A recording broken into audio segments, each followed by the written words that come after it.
Everyone is welcome here, it's time to make new friends. Aquavide Uskava, fill your Glencairn. Share a dram with the spirit of Edmonton. Slancha! Slancha, and good day, whiskey brothers, whiskey sisters, whiskey friends, and welcome to the Whisky Book Club's first book of season 4 with Ernie Button, this gentleman right here, the author of The Art of Whiskey, and I'll put the book up right here. The Art of Whiskey, The Vanishing Spirits of Single Malt Scotch. A little bit of a close-up there. As always, I'm honored to have you, the viewer, with us today. And really, where else could you delve so deeply into the subject of whiskey with the author right here, then right here with us. So my name's Dolph. I'm the Spirit of Edmonton on social media platforms, founder of the Whisky Book Club, and your host this afternoon. So for those of you that are new to the Whisky Book Club, I'll explain a wee little bit what we're about. We're a home base. We're a safe place for whiskey geeks like us that love to share a dram, even though it's a little bit early. It's noon for me. I'm still sharing right around. And share a passion for reading, and mostly about whiskey-related activities. So that's what we're doing today. Now, this book, and I'll show it again, is the 22nd book I've reviewed on the Whisky Book Club. And this is Ernie's inaugural book. Now, Ernie is a photographer extraordinaire that's been widely exhibited and featured National Geographic, New York Times, Whiskey Advocate, and so many other publications. He can tell us more if he wants. But Ernie, welcome. Thank you very much. I'm so happy here. I don't only want to thank you for coming on today, but also getting in contact with Howard down there, Howard down there. And because without such, we wouldn't be able to have the highly technical stuff explained to us today. So I'm really happy. Not to say that you couldn't answer the highly technical stuff. Maybe you could. I just, it's a little bit beyond my depth. I'm a junior high math teacher. I'm math with the sciences. I dabble, but there's lots of questions I had. So I'm hoping. So welcome, Howard. And Howard's a giant in his own right. He'll be joining us. So I've got him on here. We're going to kick him off for a second so we can concentrate on Ernie. But he's going to come back in about 3 or 4 questions. Ernie, and well, actually, what's in your glass today? Are you just are you sipping a coffee like me and a whiskey, or just right now, because it's 11 o'clock in the morning, I'm sipping some water just to keep my voice nice and lubricated. Perfect. And you're going to be talking a lot, so it's probably a really good idea. And Howard, do you have something in your glass this morning? Coffee, liquid of some type? I've got some lemonade because it's early afternoon. Early afternoon for you. 2 o'clock for Howard, and 12 for me, 11 for Ernie, or just a little bit after. And I'm really happy you're all here today. So let's start this off, gentlemen. The Art of Whiskey, The Vanishing Spirits, of Single Malt Scotch. So we're going to talk about the other contributors to your book in a bit, Charles MacLean and Howard Stone. But let's first focus on you. So you've been exhibiting your photography for going on 25 years now. Can you tell us a bit about your background, so education experience that led to you to a life of photography? And can you then link this and this book to your wife, Melissa, who you credit with the genesis of the project and the idea is subsequent creation of this specific book? And I'm going to click on a little quote here, just maybe to get you going. Here's the first one. And I have keenly observed the world around me, where I especially enjoy noticing the smaller details that otherwise may be ignored or overlooked. This ability to observe the smallest details led me to the Vanishing Spirits. I'm drawn to photograph things that I can study and reflect upon. So that's just a little tidbit to maybe get the little launching pad. That's it. Yeah. I'm technically not a professional photographer. I do make money from photography, but it's not my primary means of financing. I am a speech pathologist at a veterans hospital here in Phoenix. So there's a lot of science background, a lot of health related things that I do that are not related to photography. But everything in a person's life informs their art. You know, I grew up with a camera. taking photographs of things that were interesting to me, but I never really knew that there was this big, wide art world out there where I could share and show my work in galleries and museums. I didn't know that until my wife went to get her master's degree in fine art painting at Arizona State. And that really opened up my eyes and my world to the possibility of sharing my work. Up until that point, I had never even thought of sharing my photography. So I took a few community college classes, worked in a dark room for a while to, kind of, get the feel of what photography is and learn about developing film and developing prints. And after that, I was just kind of off and running. As you shared before, a lot of my work is about the things that are ignored or overlooked. I did a whole portfolio on portraits and landscapes made out of breakfast cereal, the Frosted Flakes and the Cheerios, and created these tableaus that were placed in front of enlarged Arizona skies and sunsets. And, so playing with, perception and things of that nature really kind of intrigues me, which led nicely into the Vanishing Spirits work. Yes, there's a lot of science behind it, but ultimately what I want out of these images is I want to share something beautiful and wonderful from, whiskey, which, I enjoy and many people do enjoy, but also from the natural world, from the science. This is what nature is producing, which is truly amazing. And let's go to the link. So what brought you into this? Because maybe if you knew about this when you were 12, 13, 14, 15, 18, 20, maybe this would have been your field, that your full-time field, but maybe not. Yeah, it's hard to say. Say that again. What brought you in and kind of kept you kind of dabbling continually? How's that? Just the fascination of being able to make artwork and share a little bit of myself through the artwork. The link to whiskey was my wife. She came from a Scotch drinking family.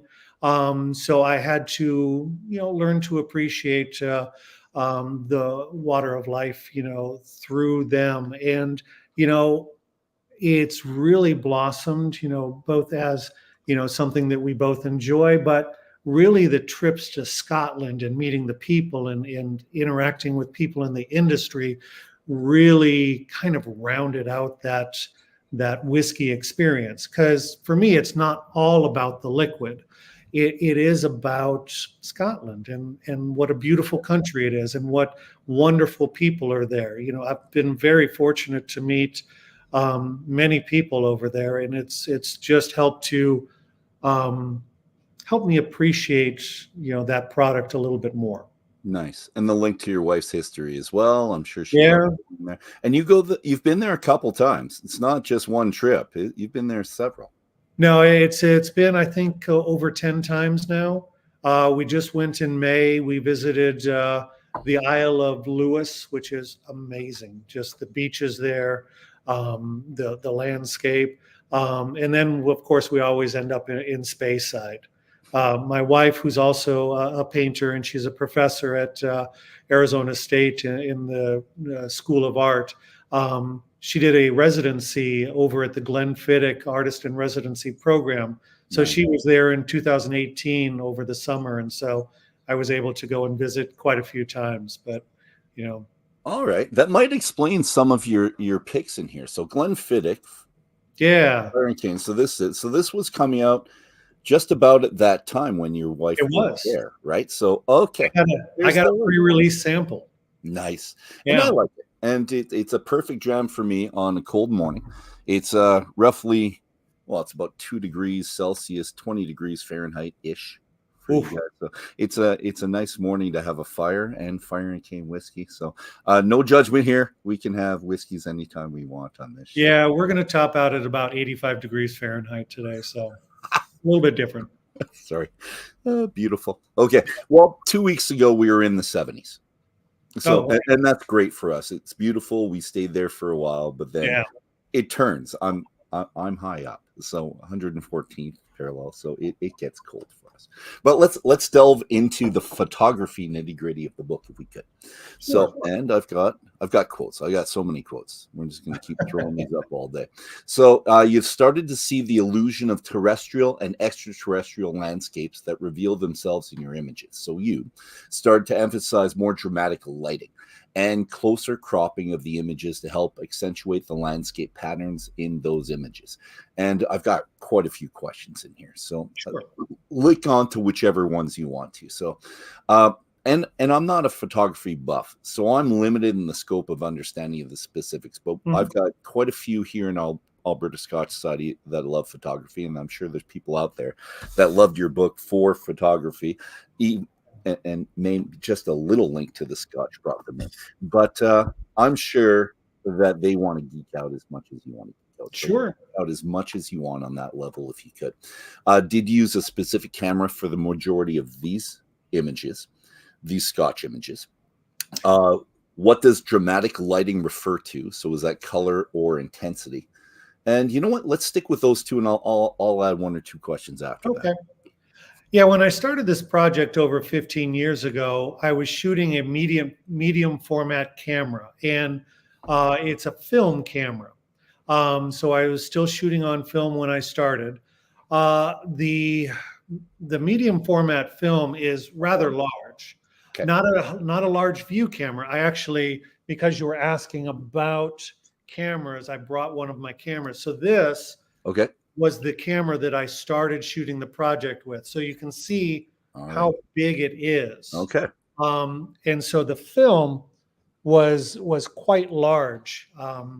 Which is that your Holga? Is that the Holga? No, that is a Pentax medium format camera. Okay. Holga is another medium format camera, but it's a lot cheaper. It's like $25, $35. It's made out of plastic. The lens is made of plastic. It's a crappy design. It can give you light leaks. And in the book, all of the landscape photographs of Scotland were shot with the Holga. I'm pretty impressed with those because they're pretty nice. And we have them all throughout. And when you go from, for the people out there, when you go from section to section, and it's the whiskey region section, so Speyside, Highland, Lowland, we have the pictures going on, and these are fantastic. So that's your $30 camera. Yeah, so this is the camera. I've got it wrapped up with duct tape because it leaks light. Okay. And it gives you a nice, softer focus because of the plastic lens. Okay. It gives you a little bit of vignetting, so it really gets the focus of the viewer going right to the center. Okay. And because the lens is plastic, it gives kind of a dreamlike feel to the image. Some of the parts of the image are less in focus, and then there's usually one point of clarity within the image. So to me, it represents travel perfectly, because when you travel, some things just remain in your focus and in your memory so clearly, like you be there 10 years later, and other things are like, did we really do that? And it's less in focus. And as you get to the outer fringes of your memory, it becomes a little darker and a little bit more clouded. So for me, the Holga represents travel perfectly. And I've taken this camera, the $30 camera, to China, and we just got back from Switzerland. And so it's made the rounds, but you have to travel with film. Okay. Yeah. And I don't know, maybe it speaks to your level of your devotion to the craft. I think you don't need the high price camera. You're working with as basic as you can get, and you're doing something pretty special with it when I see it. So I appreciate that. And that's one of those tenets that they try to teach you in school, is that the only thing that matters is what's in the image. If you have a crappy lighting setup, or something that you get at Home Depot, but you're getting the effects that you want, you don't need hundreds of thousands of dollars worth of equipment. Now, there is a place for that, but it really matters what is on the page or what is in the image. So when you say medium format film, for the Yes. pictures of the Scotch itself. That's not a digital camera then. I did not start with a digital camera. I started on film, but Okay. as I started to get more into it and the price of film and development started to creep up, I'm like, I'm going to invest in a digital camera. Okay. So now I'm shooting on a Nikon digital camera. Because I'm guessing quite a few of these pictures are zoomed in significantly to get them. Because you'll have Glenfiddich the 20 or the Fire and Cane, and then another Fire and Cane in the book, Yeah. which I'm guessing is a small itty bitty section that's just been blown up to clarity. It really depends on what the glass has left me. Okay. I use extension tubes to really get closer to it. So it's a one to one ratio. It's not magnified beyond that. So it's not under a magnifying glass. These are patterns that you can see just by holding up the glass to the light. And that's how I discovered it.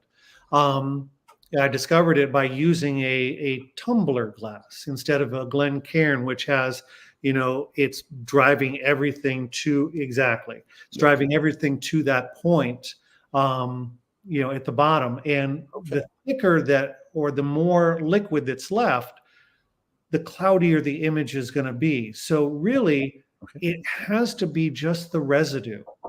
You can drain the glass, the last drop, and there's still enough residue in the bottom of the glass to be able to produce these wonderful patterns. And that's what I found extra fascinating about it is you're not wasting a lot of whiskey to do this. It's really just a small, residue that's creating these patterns. What's left over at the end of the night. Exactly. Let's talk about the intensity, though. Color, intensity, lighting, because you worked with lighting. So brightening it up on the bottom or clarifying. What did he mean by intensity? The pattern itself is kind of a grayish, chalky color. So there are some images that I've created with just a direct light. But normally what I'll do is I'll add some type of light from the sides, from the top. And I have these colored discs that I put in front of the lights to be able to give those other color patterns.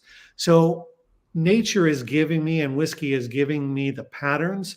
I'm adding the color, I'm adding the life to it. I'm cropping it so that the interesting pattern or the most interesting part of the pattern is showing up.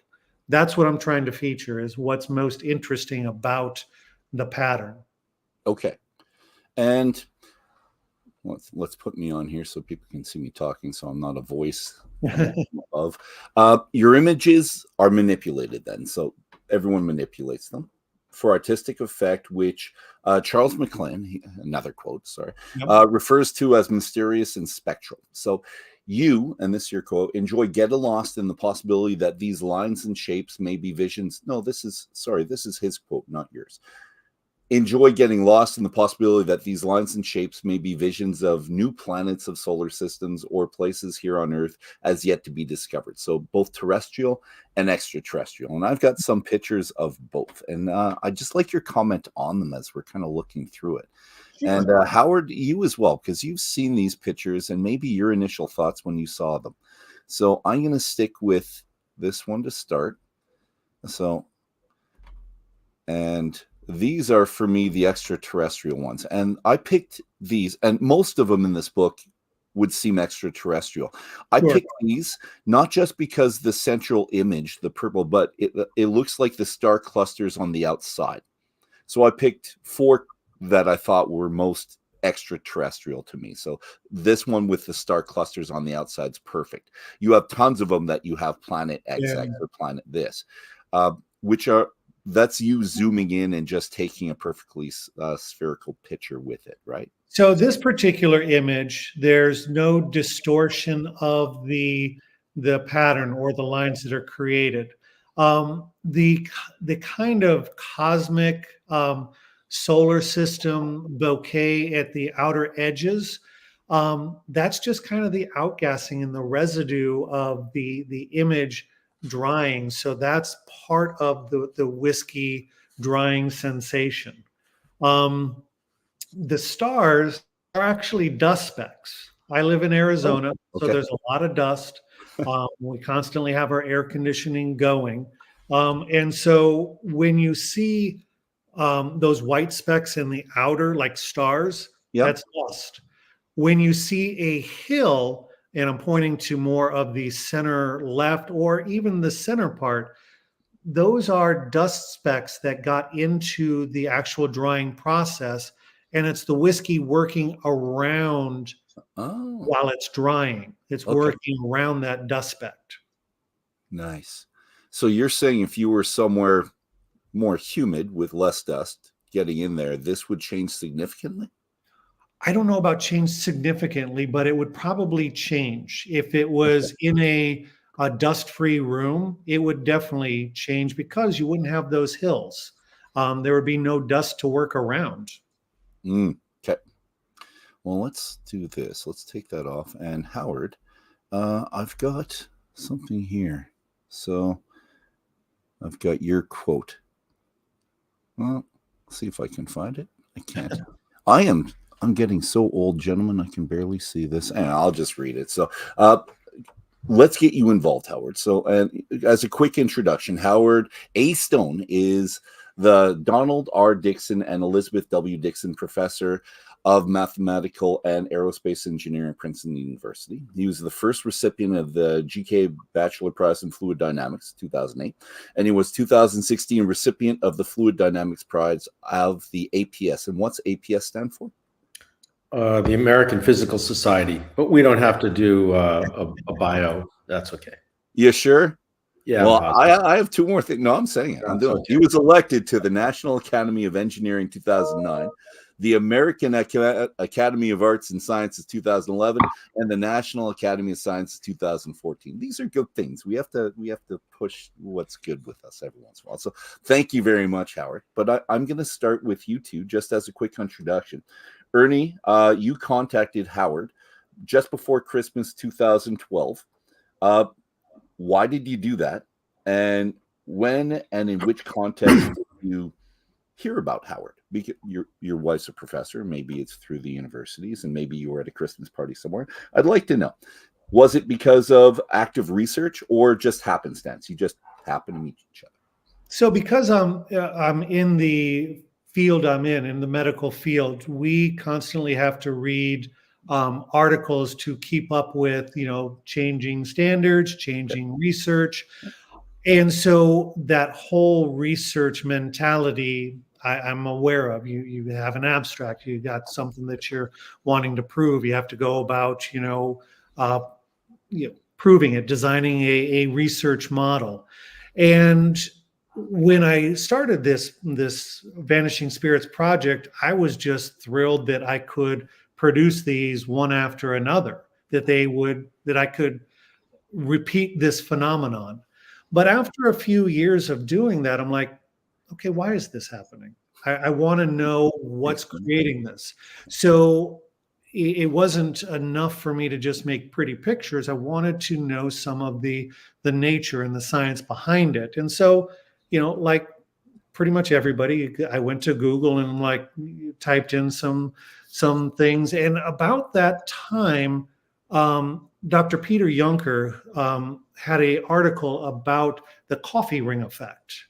Okay. And so I reached out to him, and he was like, these are interesting, but I don't think my paper would be able to answer anything about that. And so I thanked him for his time, and I went back to Google and I typed in, something like fluid mechanics and Harvard, because I'm like, okay, Harvard, that would be a place where they would study something like that. And one of the second or third entries that came up was Dr. Stone. And so I'm like, okay, I'm going to reach out to Dr. Stone, because I'm not afraid of asking questions. And if someone says, no, I'm not interested, very respectful of that. All right. But what was fantastic and very unique about Dr. Stone is he's like, I haven't seen this phenomenon. I've written some papers that are similar. Here's one, you can read about it, but why don't we talk about investigating? So as Dr. Stone mentioned, he's not a whiskey drinker. So he had to go to the liquor store and pick up a bottle of, and I suggested the Glenlivet 12. It's a very nice intro to whiskey, and it produces wonderful patterns. So he went and he picked one up, and I think he started experimenting. And Dr. Stone can speak more to this, but they have to get the PhD candidates to participate, to drive the research, because he's in an educational facility, and that's kind of what jump-started the research. And Howard, what do you think of the first conversation? Was it immediately intriguing, or did you need a little bit of a prompting?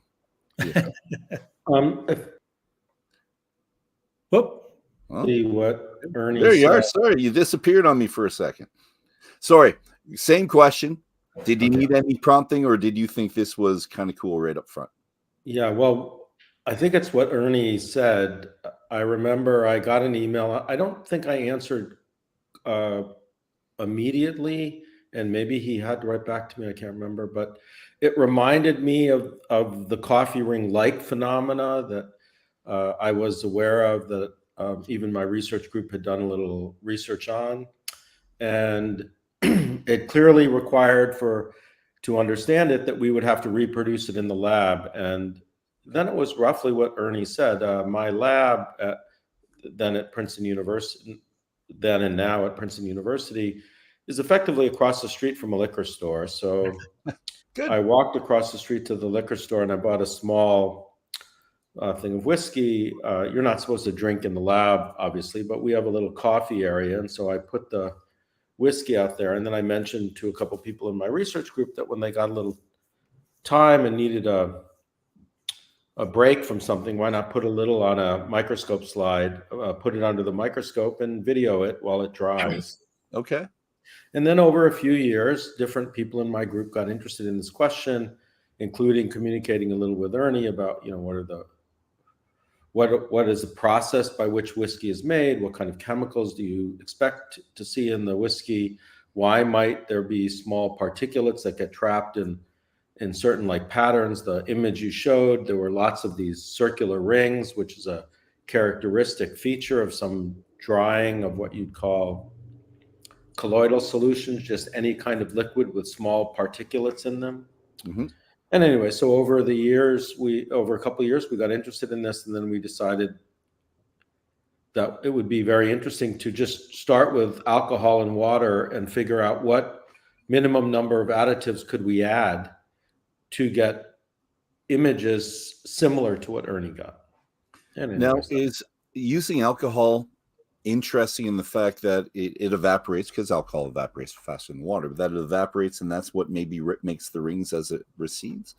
Does that make it more actually made by small particles in the fluid? But when you have alcohol and water together, and there's another experiment you can do with your whiskey, which is swirl the whiskey, and so you get a film on the edge. If you then hold it there, what you'll eventually see are the so-called legs in a glass of liqueur. That's another phenomena that occurs due to fluid flow reasons. And I think the feature is that even in industry, there are many problems where you have two liquids, one of which evaporates sooner than the other. And so there's a small research area just because of industrial applications that refers to the evaporation of binary liquids. Here it's an alcohol and a water, and it's often something like that. So we went down that path of understanding more about what happens when you have binary liquids evaporating, but they have other things in them, other molecules, other particulates. So you're kind of interested, but you got more interested when you saw that there was actually a progression, something you could kind of latch onto, I'm guessing then. Well, many scientists, actually Ernie already commented on this, many people, when they see the pictures, I think one of the things that they find fascinating is there's a pattern. And scientists are always captivated by patterns. What gives rise to patterns? Is it, the stripes on a zebra, or whatever you might see? Patterns are fascinating. And in this case, there was sequence of patterns. And Ernie would write, doesn't really matter what evening I do drinking and drying of whiskey, I get patterns. And so we're sort of curious about that. And how they came I was going to think about Fibonacci or something, and I was looking for a little bit something. That's a beautiful pattern. Not in all plants, but common to some plants. Yeah. Well, I was looking for it in the images, kind of hoping you click onto that. Well, because that's part of my math curriculum at the moment. So we do patterns, and having something like that in nature and me bringing it up into this book, I wasn't going to tell them what it was from, but have them kind of find it. So I was kind of looking to see if there was something with that kind of spiral pattern. I didn't see anything, but Ernie, if you do have something that kind of reminds you of that, I'd love that picture. But we're going to go back to the extraterrestrial pictures if we can, and I'm going to ask you both what you see in these next images, because what I see, and Ernie, what you see as a photographer, and Howard, you see as a scientist, I think our different perceptions lead us to our initial impressions of them. So I'd like to know the initial impressions. And for me, when I look at that, what I see is like a 1930s, 1940s science fiction movie backdrop. That's just what that looks like when I first saw it. And I didn't go beyond that. It looks very pretty to me, and I'm very nostalgic. I'm linked to this picture because of that. But Ernie, what do you think when you saw this? What were you thinking? Because there's nothing else like this in your book. This is the most, I'm going to call it, unique of them. Yeah, it's definitely it's an earlier image. It's made from a 12 Doublewood, and it definitely has an underwater kind of a sea-like effect. These particular colors, I'm thinking of it more from a technical photography perspective. Okay.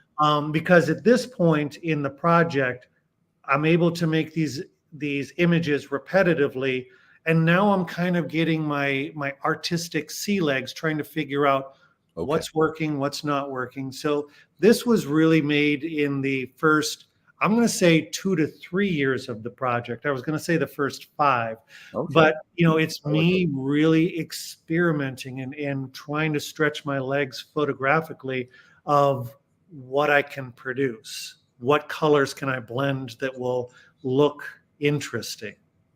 And are you changing the colors in the backdrop? So you would have an orange and red one, or yellow and orange type thing, picture of this, and this is just the best that came up.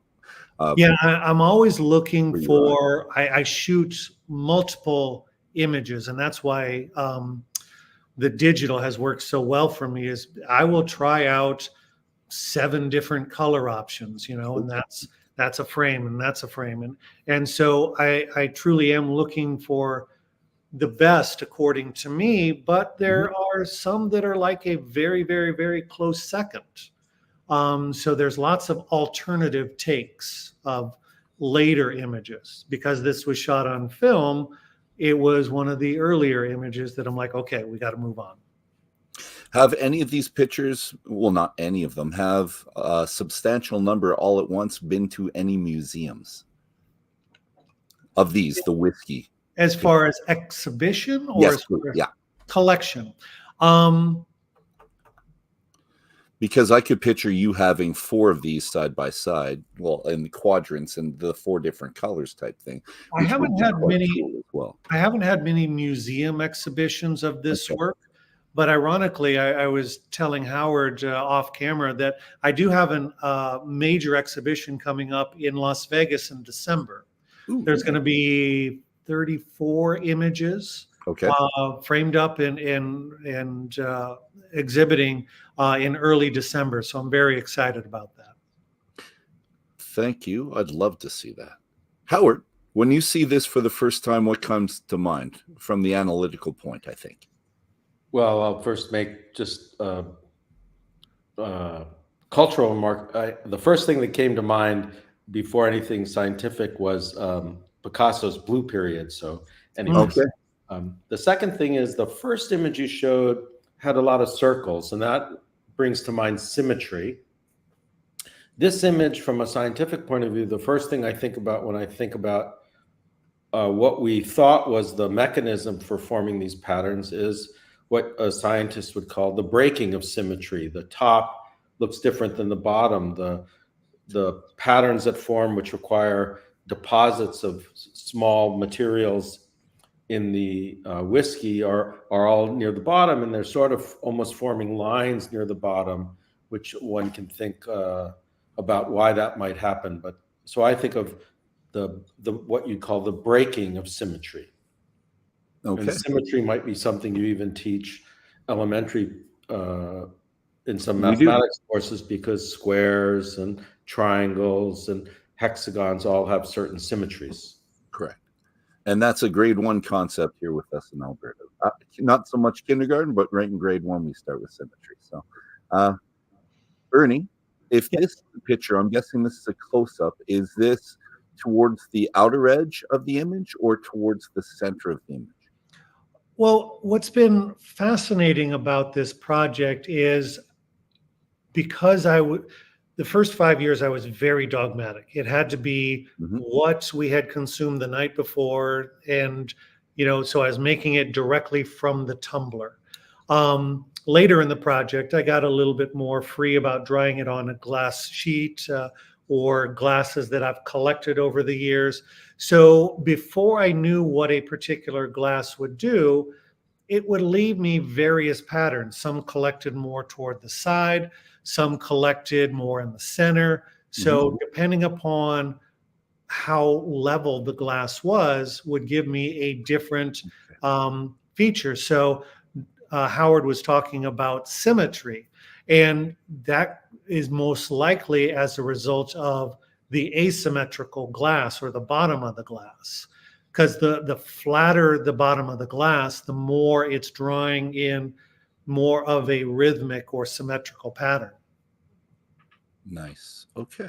And I didn't even think about that, how flat the surface was. It didn't even come into thought, but it makes complete sense. And if it's not, it would, well, you'd have more of an oval kind of shape to it as it dries, I'm guessing. Well, again, going back to the Glencairn glass, which, is popular and important when you're enjoying whiskey, but from a more technical science perspective, the flat bottom tumbler is key to this project.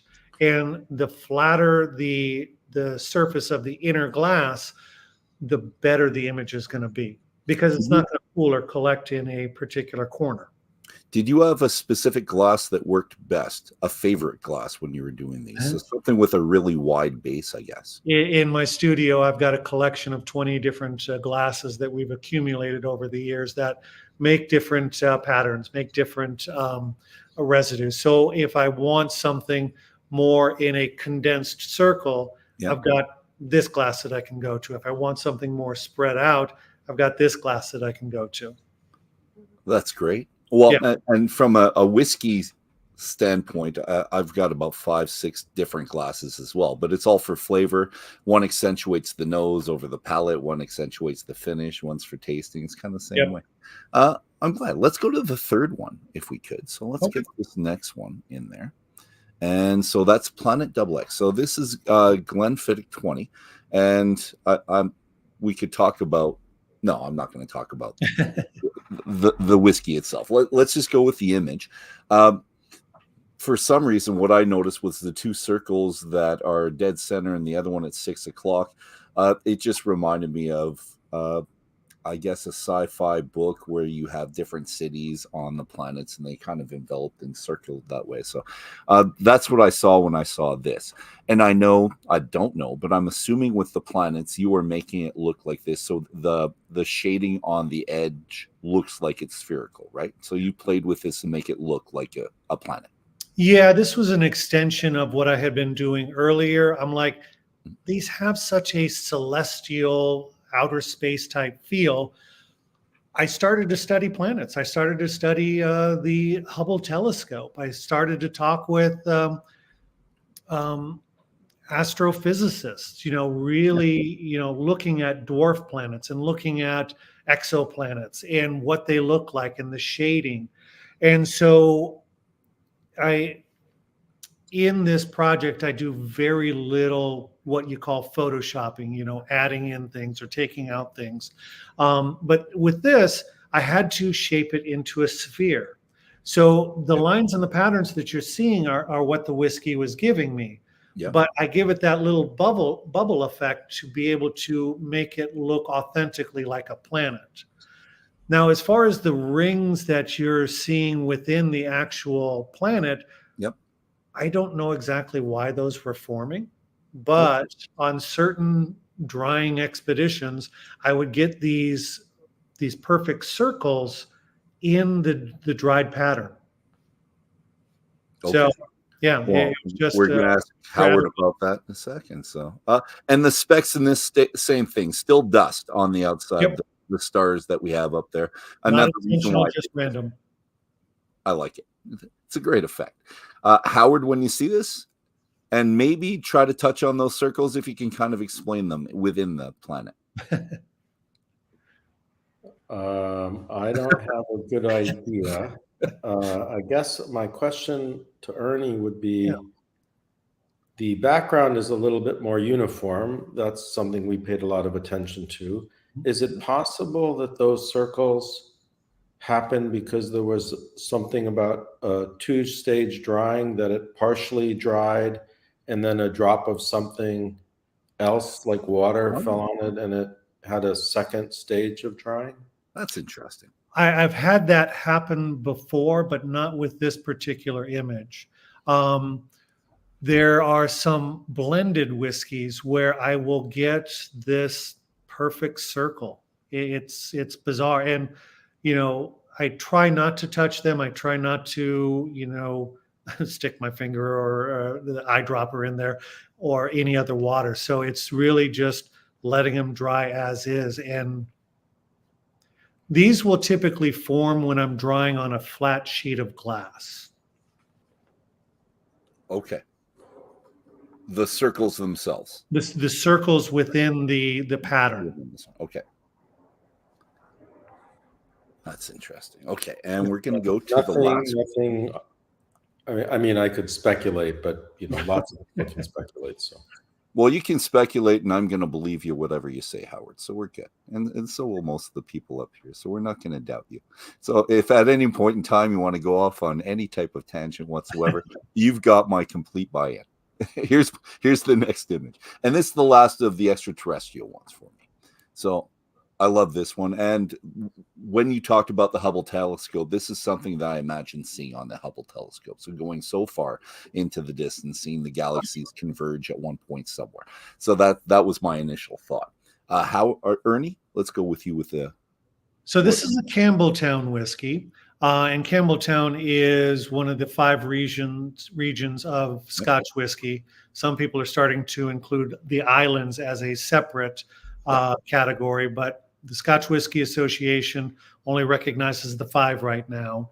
And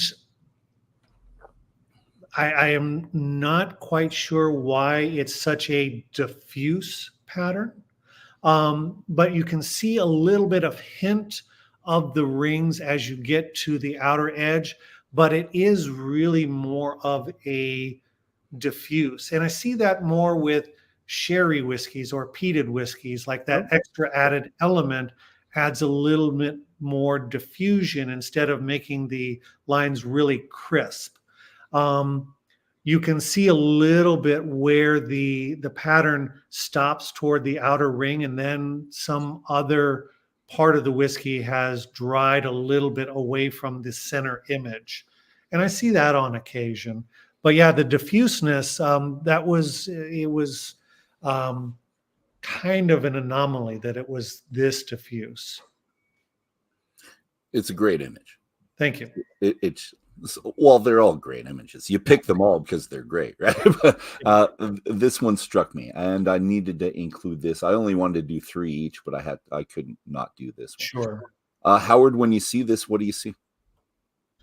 Well, my interpretation would be that, as we've talked about, you have a liquid film that's drying. It dries first at the outside, and then everything shrinks inward. In this case, the middle patch that your eye is attracted to There's a small asymmetry, but it's pretty uniform. And so it's as if, as it was retracting, it was mostly carrying whatever small particulates it was going to finally deposit inward, and they get more or less uniformly distributed. And what you have to maybe keep in mind is that in this little liquid film that's evaporating, the liquid can be stirred quite effectively by processes associated with evaporation. So what I see is this, trying to recreate this drying film, carrying material in, sort of getting stirred up a little, and then more or less being deposited slightly asymmetrically at the middle, if that makes any sense to you. Of course it makes sense. And going through the research process with Howard and his team, when they did some of those experiments, you could see the movement inside the liquid, which was fascinating. You would see the particles moving as it's trying to dry and get to, that contact line. But just the movement was really interesting. So Ernie, how did your let's just focus on what you just said. How did your perception of what's going on changed through your discussions with Howard? Can we say that you had large steps in your understanding of it, and then possibly how to manipulate it because of the discussions? Well, the manipulation hasn't really been that different over the years, but the understanding, like you're saying, has gone in steps and kind of landmark time periods. Mm-hmm. That's one of the beauties of working on a long-term project is it is over now 16 years where I've been experimenting with this, and it's gone through stages where I'm more focused on the extra-terrestrial and the planets, and the learning of the foundation, getting a mini degree in fluid dynamics from Howard and his team, and then building on that and looking for other things that interest me. I sent you some images on the grain difference, between Japanese whiskey and Scotch, which is a barley. That's truly fascinating to me, that we're seeing these wholly different patterns from a rice-based whiskey when compared with a barley, which is a Scotch-based whiskey. And that looks significantly different. Yeah. Both that one and this. And this is the same whiskey, different foci, actually. So that, and I'm guessing. Yeah, this one, the first one you showed, I shaped more into a planet. Yep. Because the planet ones are just fascinating to me. The ice planet of Hoth. We'll find exactly. one. But the second one is undistorted. Okay. And that's really interesting as an image as well. It just looks like, a cell. Just something. Or a petri dish, actually. I've seen petri dishes with a little bit like what we have on the right side, the development of those lines. That's pretty cool. So Howard, sorry, go ahead. I was going to say, because when you're looking at the drop or two, in the positive, you can barely see these hash marks. So what I've had to do is I've had to invert the colors to be able to see the hash marks. So that's why you're getting more of the browns and tans in this particular image, because the colors are inverted, and that really pops out those hash marks or lines. Nice. And Howard, I believe this is the first time you've seen these images. Have you? Yeah. So I have a quick question for Ernie. Yes.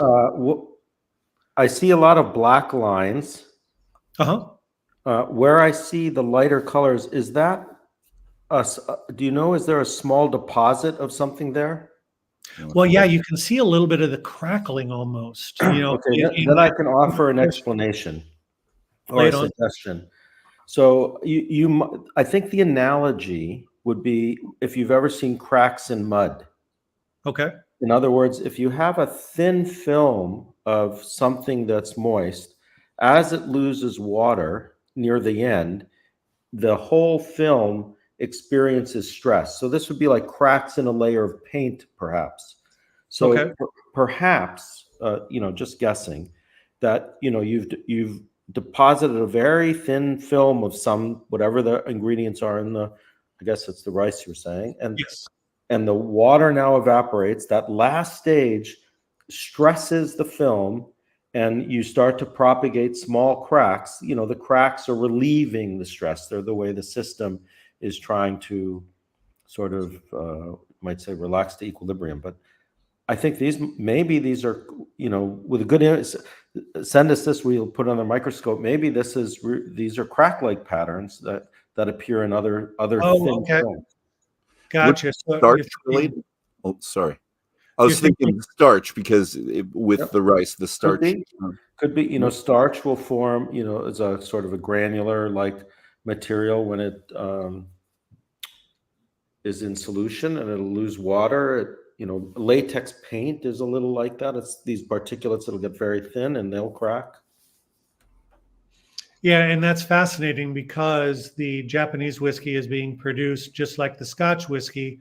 They're just changing the cereal, the grain. Yeah. Okay. And well, let's leave this for a second because we're going to come back to new make in a bit, and maybe we can make a link to the new make in this. What I would like to go to is the terrestrial. And like I said before, I tried to have 3 pictures of each, but went to the 4th. For me, this looks like waves on the beach. About 90% of your pictures look extraterrestrial. These 3 specifically I'm going to show you are the ones that, for me, I could see on Earth in different situations possibly. So I'm on the beach, the sun's going down. I'm not sure about the sky and the red planets. However, if I look at the water and the rippling of the waves, that's what I'm thinking of here. How about you, Ernie? No, absolutely. This is one of those hybrid. First off, it's one of my earliest, most popular images, and rightfully so. It really exemplifies everything that I wanted out of this photography project. But it's almost like a hybrid between some other terrestrial planet, because the dramatic reds and oranges that are in there with the otherworldly sky. It definitely has a beach-like feel, like you say, but it's like a beach on some other planet. But you have definitely more of a home, Earth base rather than a outer space. Okay, maybe a hologram suite thing on the Enterprise type. There you go. So I should ask, Howard and Ernie, are you both science fiction guys as well? Do you like to watch, read science fiction? Maybe to some degree. Okay, this was right up my alley. You? No, not really. Oh, Howard, that's okay. That's okay. You're studying. So let's go. Sorry, no, Howard. When you see this, what do you see? I sort of see the same kinds of things I saw in the other images. Actually, Ernie used this nice term, contact line, this boundary between liquid, solid, and the air. And I see sort of, my mind tries to picture how things are reorganizing to cause these patterns that are going to create these optical effects. But it's really an incredible image, and the visual is really beautiful. I almost see the moon in the background. Yeah. So this one's an earthly picture for me. I'm under the water and I'm looking up. That's it. So maybe not with the dark on the outsides. Maybe just straight up. You're snorkeling. You turn upwards. You see the sun underwater. So that's where I went with this one right away. Ernie. So yeah, this was in my early experimental days. It's a Glenlivet Nadurra. And I'm shining the light at the wall instead of at the actual glass. Oh. And so you're getting kind of that reflective light. These patterns are so thin, I have to use really subtle movements to get that 3-dimensional aspect going. And so it's really subtle movements of the light to really make the lines pop. So with this, it's just this Glenlivet pattern was so dense and clear what it was doing. I was just experimenting with shining it at the wall instead of at the actual object. So that's what gave it more of the kind of outlined effect. Got it. Howard, do you see something different in this than you haven't in the others? It has qualitative similarities to me. So, okay. Yeah, no. Let's go with the last one then. And this one for me is kind of a close-up on my windshield with a torrential rain. So it's just pouring rain. The windshield wiper is just about to go again, and that's what I get kind of at the bottom. So we've got, I'm not sure. That's what I'm thinking. How about you, Ernie? Yeah, this was made out of a Glenmorangie, and it's an inverted color spectrum. So this is the negative of the image that I created. So it just gave kind of a nice effect as far as the colors, different color palette. But yeah, very similar properties, in how it was drying. Okay, and I like it. Obviously, these are the ones I picked for, but the last three are as close as I can get to terrestrial. Ernie, when I say terrestrial, is there another one that comes to mind that I didn't show? Or maybe you didn't put in the book that seemed more terrestrial? I think with certain images, there are hints of the terrestrial. Okay. There's one that I created with a Glenmorangie 18 that actually looked like I was creating a shadow. I hit just the right lineup with the light that I was able to create kind of a 3D shadow from the actual pattern, which is really difficult to do. So that gave me kind of that terrestrial mountain-like effect. But yeah, in certain aspects of the images, I can see terrestrial, and as a whole, it's definitely more extraterrestrial. Let's go on to the rest of the book. So we've talked about this a bit, and we're going to talk about the other contributor to your book, because Charles MacLean he's a giant in the field. He really is. So to get him on this book was fantastic. And again, I'm just going to quote your about information, just so people can get a little background. So Charles has been writing about whiskey for 40 years, published 17 books on the subject. He's been described as by London Times as Scotland's leading whiskey expert, and that's saying something. He sits on several judging panels, including that of the International Wine Spirits Competition, World Whiskey Awards, which I really respect, and the Scottish Whiskey Awards, and has chaired, and this is my favorite one because I'm part of the SMWS, Scotch Malt Whiskey Society. He's chaired the nosing panel of the SMWS since 1992. And this is great because every bottle that you get, and the SMWS will send out a certain amount of bottles to Canada. We get 6 bottles every month, maybe a 7. And the tasting notes are I'm not going to say succinct. It's very flowery language, and he gets to experiment a bit with kind of fun. And so I can hear his voice when I read some of these tasting notes. So, and in 2009, he was elected Master of the Quake. 2011, won the IWSC's Outstanding Achievement Award. 2016, inducted in the Whiskey Hall of Fame. It's a mouthful, but he's a big name in the whiskey world. So yeah, he's a legend.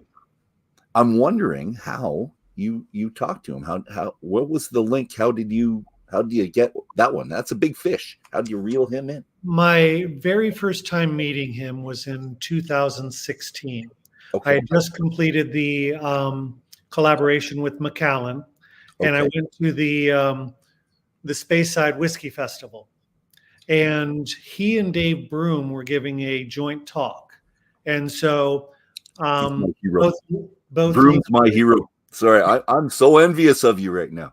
Oh. So I went to a talk of theirs, and they were important for me to hear them speak, and then meet. And so Charles, I had been corresponding with him a little bit through email.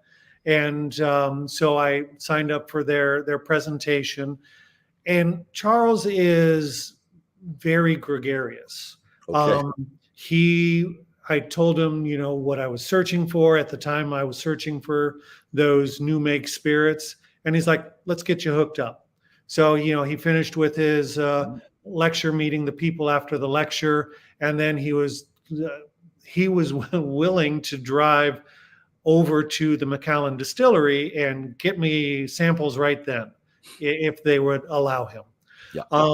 Didn't happen that way, but that really opened up the lines of communication. Fast forward to 2020, when I got the offer to make this book from Chronicle. We were searching for someone that was not connected with a distillery, because I have quite a few contacts with distilleries nowadays, but someone that is an expert in the field that would be able to write kind of unbiasedly about the work, the process, what it's showing. And I'm like, why didn't I think of Charles immediately? So I dashed off a line, and it was during the pandemic. And so, a lot of work had stopped for him, and he's like, sure, let's do it. So it was very fortunate for me, kind of fortuitous that he didn't have anything on his plate. So I was able to slip in, and he was more than willing, but, it was just a perfect opportunity to get him on board. And he was, like I said, more than willing, eager to write about it. All right. Well, it's luck, but it's hard work as well. It's a little bit of wet leg work on your work. I'm not just going to say it's luck that it happened. That's leg work too to get them. So just succinctly, I want to talk about the format of the book, because the information on the whiskey comes from Charles. Your introduction and thoughts are the second portion.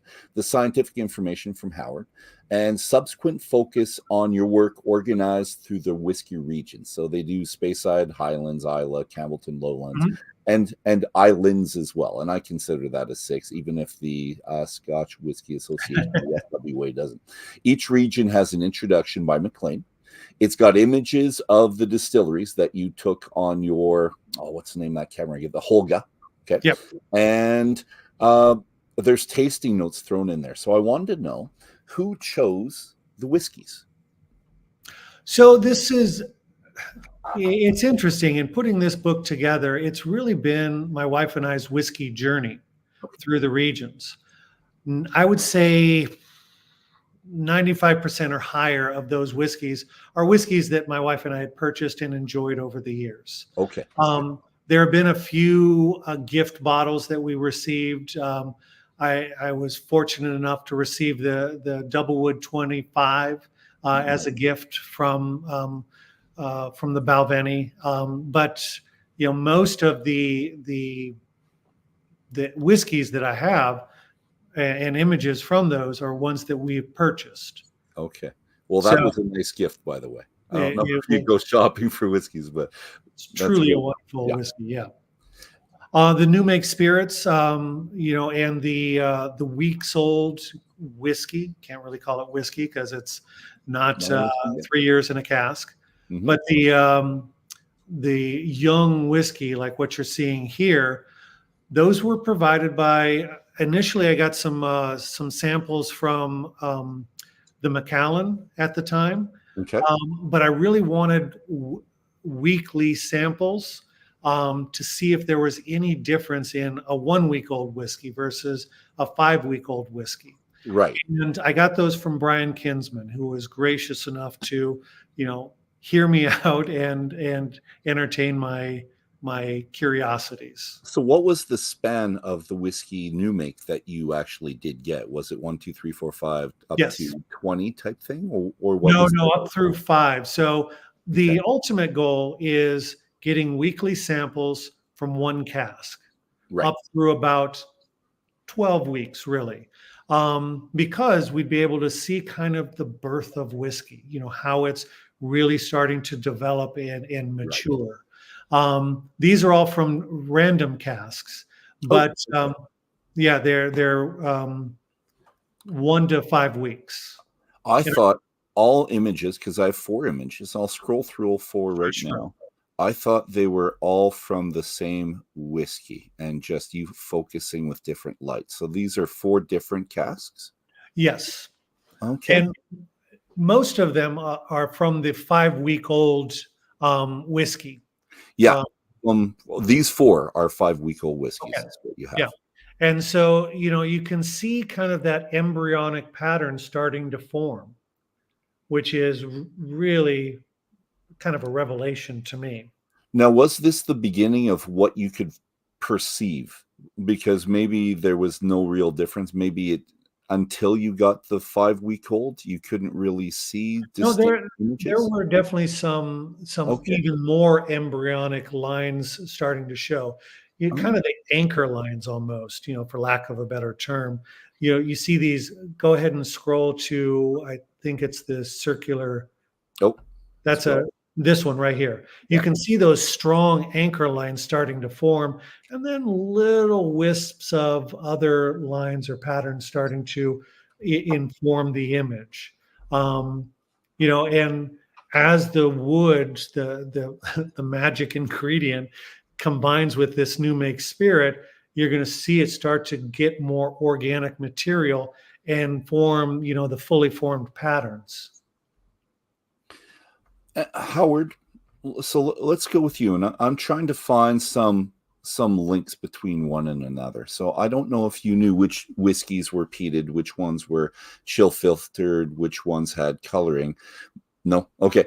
Were you able to, when you did see them, make links and think that this was similar to this one for whatever reason? Could you kind of block them or conceptualize them in quadrants somehow? He's on mute. Oh, sorry, you're muted there. Sorry. Since I knew so little about whiskey, for me, the question was about a pattern. And so I was always thinking about alcohol, water, something evaporating, small molecules, things that act at surfaces called surfactants, things that might bind to substrates to bind little particles.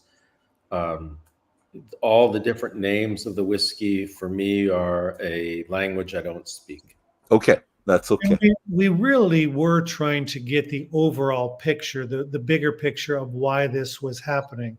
A lot of the questions that you're asking are those really whiskey geek, more like, could that be impacting? Could that be changing? And I totally understand those, but we were trying to get more of that global picture of why. Why is whiskey doing this? Okay, because really I was looking at, say, Ardbeg and Lagavulin, and I was trying to find some type of similarity because they're peated whiskey. So I was trying to see if there was something peat-like that you notice that there was peat, or that was more salty. Then, so you would go to the like Glen Scotia, and with the fractals, what I thought looked fractal-like, and maybe that was because there was more salt content in the air and the place that it was maturing. So I was trying to look for the causation effect. And Howard, you didn't see these specifically in any point in time, though. You don't think?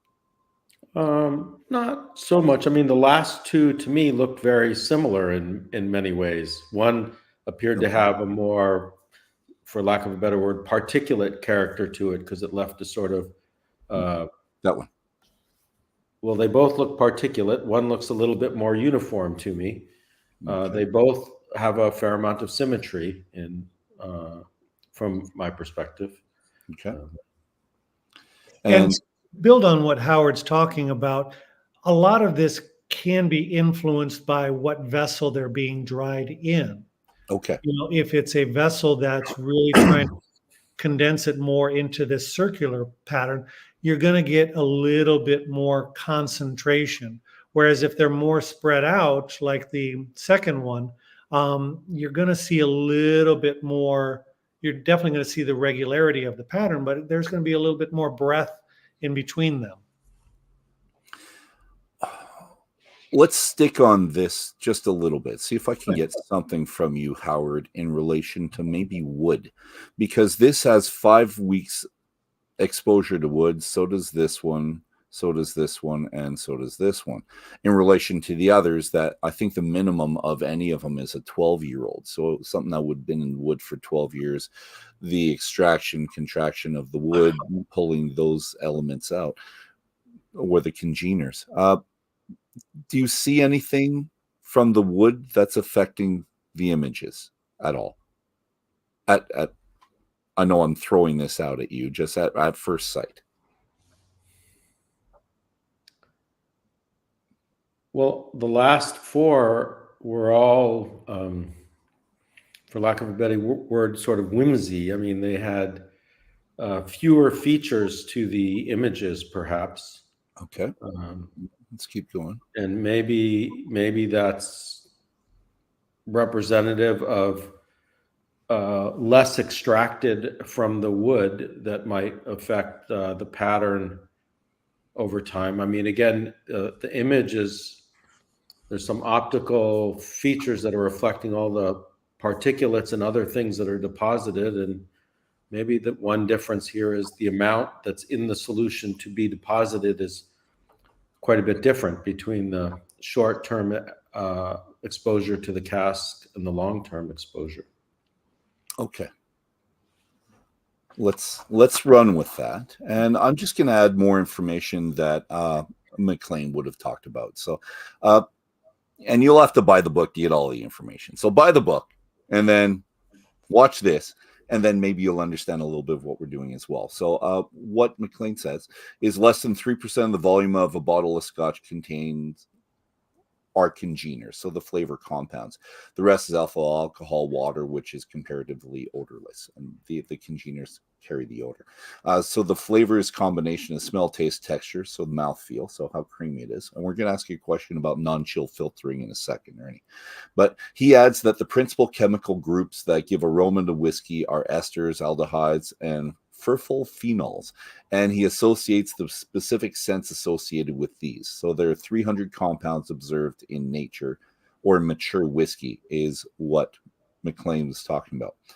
And I'm wondering if any of these has any effect on any of the images, do you think? So we just established maybe the wood in some ways, but let's talk about the congeners and the flavor compounds. Is there, and I don't know if I'm looking for a causal effect either, but is there something that you can see? Something that has more oil will have a different effect. Something that has coloring will have a different effect, because we do have coloring in there. In most of the whiskeys they have the E150A coloring in them.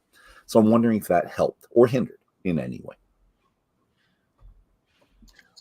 Well, I think, as far as the co-meaners, that's kind of the magic dust or the magic sauce that's being added to the new make spirit. And so it would make some sense that all that unknown coming from the wood would be contributing to this. Okay. How much or how little? I think that would be difficult to tease out. That would be a question for Howard. But passing the buck, Howard. Okay.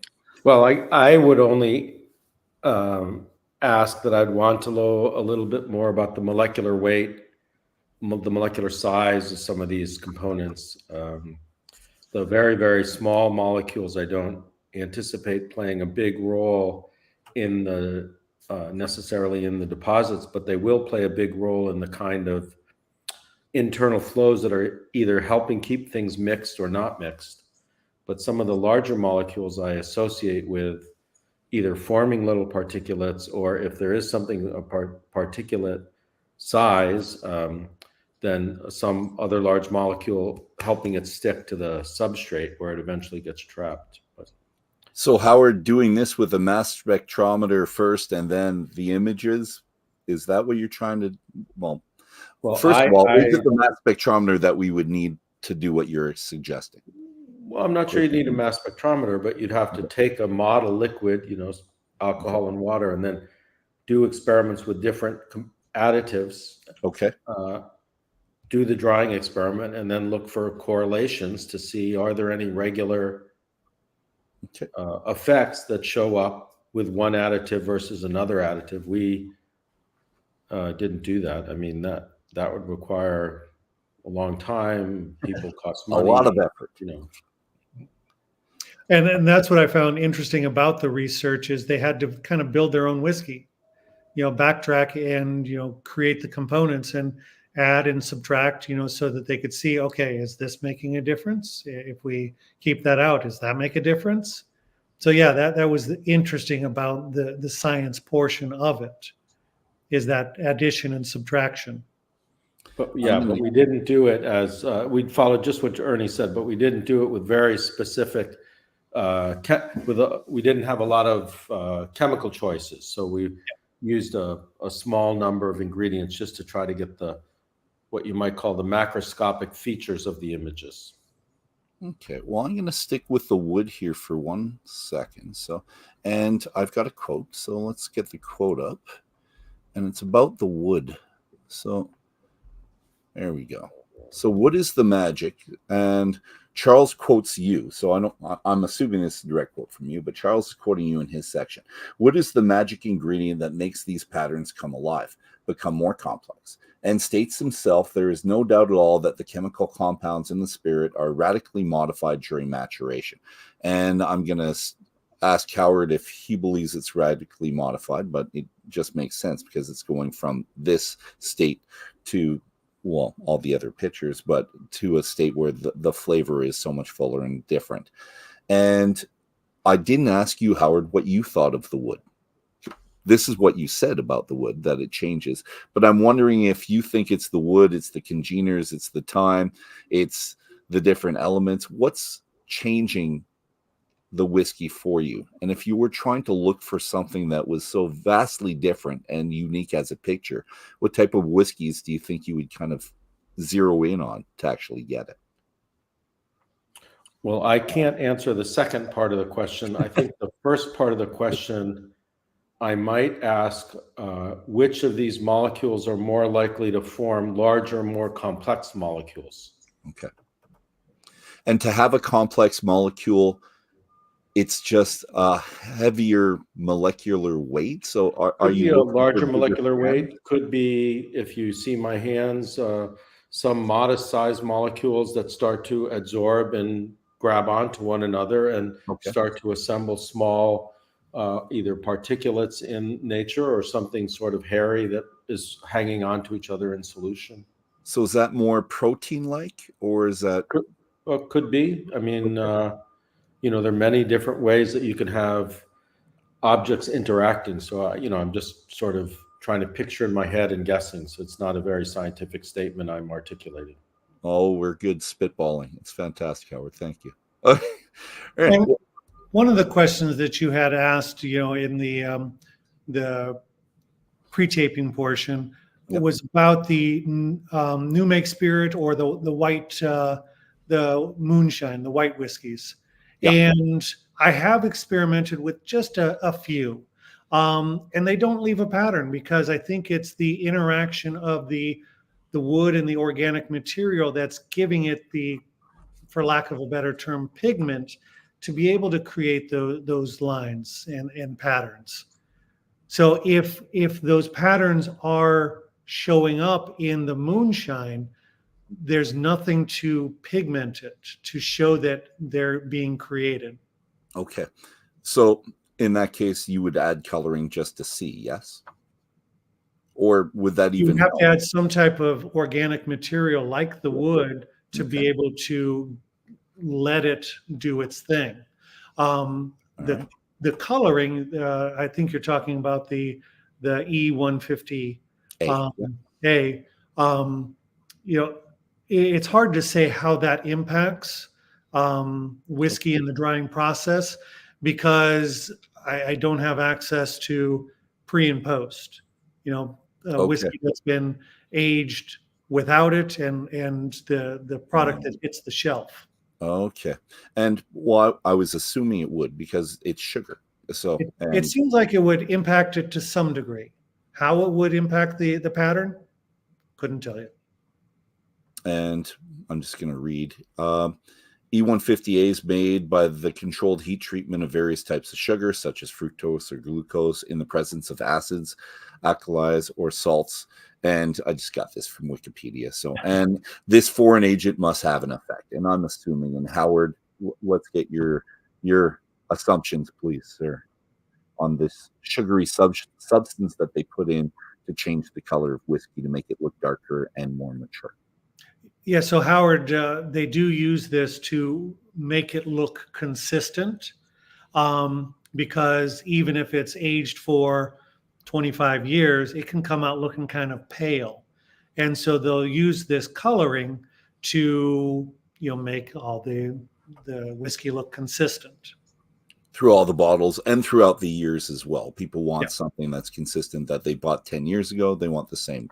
Well, I'm not sure I'd be surprised then if you've added these sugar-like molecules, if as you evaporate the liquid, both the alcohol and the water, that you start to leave behind what you call a precipitate of small particles, just like you see salt on your driveway. Okay. After it rains at first water, and then when it evaporates, you get little particulates. So maybe it's playing a role in the particulates you see when you've lost all the liquid. Interesting. Next question, and I'm same lines a bit, but a little bit different, Ernie. So I'm wondering what else might influence the structure. So I don't know if when you started this, the pictures you took, but I'm wondering if the cork would have made a difference. But this as well, the personal chemistry of the people that actually drank it. So maybe you had chapstick on, or beeswax, or Vaseline, or your wife's lipstick. Would that have had an effect on the whiskey on the bottom? Right? From a larger perspective, it really did not influence how the pattern was drying. Okay. But I think it could have an impact on a more microscopic level. Because, like I said, I started this project very dogmatically, had to be something that we had drank the night before. And now I'm at the point where, I do that as well. But, I'll take an eyedropper and just drop it onto a sheet of glass. So there's no physical contact with the person. And I'm still getting very similar patterns from a gross perspective. And Howard, same thing? Do you think that would have very little effect on those images? Because I don't know. I don't know how to voice this. Oh, sorry. You're muted again, Howard. I think this is okay to say on the show. I think it'll only have a significant effect if you backwash into whiskey. And I have a feeling most whiskey drinkers don't backwash into whiskey. Well, you hold on to that whiskey as it goes. So I'm going to put a quote. And Howard, I know you had to leave fairly soon, so I want to get this at least this last question for you. So you and two other researchers that you enlisted, Dr. Ian Jacobi, assistant professor of aerospace engineering at the Technion in Israel, and Dr. Eugene I think assistant professor of biomedical engineering at the Ulsan National Institute of Science and Technology in South Korea. That's a mouthful. Agree that both the grain used, and I want you to focus on the grain if you could, and the organic materials from the wood were likely significant to the particulate-like minerals in whiskey that form the patterns. So we saw the rice one below, or the two, and I'll put those on in a second. But you hadn't seen those before, so I'm wondering what Ernie sent you that you would have noticed the different types of, so a grain whiskey as opposed to the malt whiskey, and the rice. How did they change? So to me, I should say that when this project started, I had two collaborators working with me, Ian Jacobi and Eugene they both, after they did this on the side a little, they learned a lot. They went on to new positions, as you noted. And then I was joined by a man named Francois Ballon, who's now a researcher in France, and Hyung-Soo Kim, who's a professor now in Korea. They got also involved and did more imaging and experiments. And sort of we put all these then facts together. But to me, the then the distinction is what all these have in common is there's some kind of particulates and dissolved materials in the wood. These materials have to fall out when the alcohol and water disappear. And the patterns from a scientific point of view have to be somehow tied to them. And exactly how they're tied to them will depend a little on the specifics of the drying. And then what I see as a difference is the first images you showed, the ordinary whiskeys, they had a lot more ring type pattern to them. These other patterns, at least to me, have a, if I can use the word, crack-like pattern to them. And that's why I'm wondering if there's a more, if the rice-based material, because of the organic materials that make up the rice, is forming a different kind of surface coating that is being left behind as it dries. Well, and I have another quote that kind of goes with this a little bit. So we obtained patterns similar to Ernie's photographs only when we included in the some polymer, so long molecules, which we talked a bit about, which we speculate is responsible for helping particulate materials adhere to the glass itself. So it's adhering to the glass, also linked to the surface tension, I guess, of the glass, the evaporation rates, vapor pressures you talk about as well. And people can buy the book to get it all, because that's important information. But is there one element that you think has more of an effect than the others? I think this quote, if I remember our work and discussions with Ernie, was trying to articulate why coffee, which is mostly water with particulates, often leaves a ring-like pattern, whereas Ernie's images often were much more uniform, though they did have ring-like structures to them. And we associated the fact that many of Ernie's patterns had a more uniform character, not just a single ring, but something more uniform, because as the fluid was evaporating, we had imaged that it was being stirred quite well. One could talk a little about that. Okay. But then the particles were getting trapped on the surface, and we associated that with other molecules, sticky molecules that must be present in the fluid that stick on the surface that help other things stick to it in a much more uniform way than in the way of a coffee ring, as Ernie pointed out, commented, which all get stuck at a more or less single contact line. And the coffee ring, did that link to the legs, the Marangoni? No, Marangoni is the name of an slightly obscure 19th century Italian physicist who was not the first, but one of the early people studying so-called flow patterns when an alcohol water solution evaporates.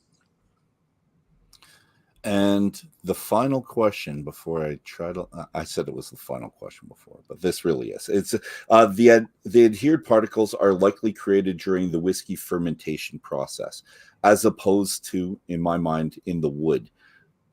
So why would you say in the fermentation and not the wood? Is it just because it's not combining? Sorry, it's the words are escaping me. When we distill, we're getting rid of everything. I don't remember. I'll be honest. I don't remember enough about the details to say anything intelligent. And my wife and my mother would have told me, if you don't have anything intelligent to say, it's best to stay quiet.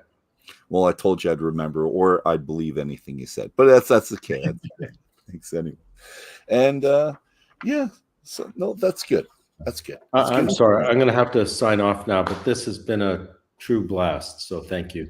Well, and it's been great having you. And I thank Ernie for roping me into this. And I'm thanking you for your insights and your spitballing with us, because I know as a scientist, you don't like to just throw things out there. It's like, maybe this, maybe that, because we're going to hold you to it, but we're not.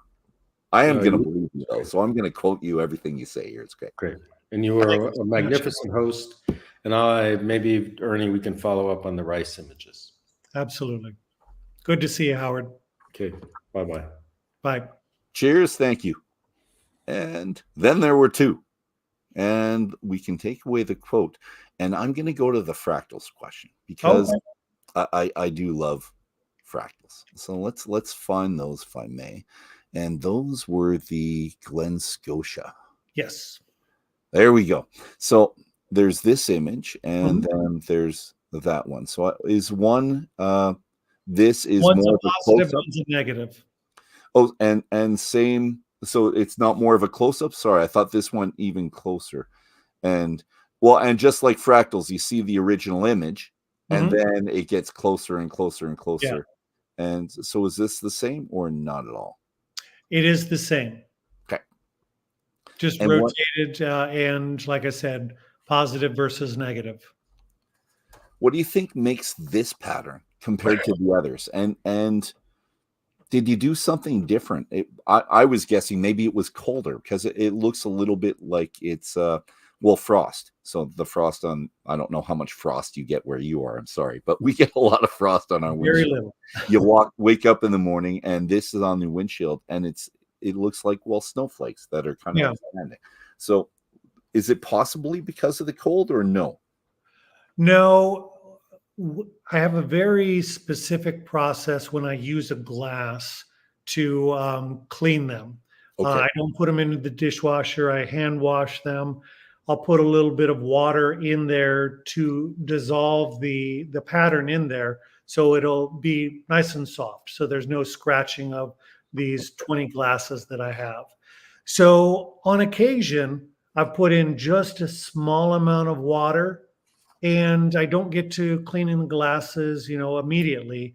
And so they'll sit out there for a day or two and the water will evaporate.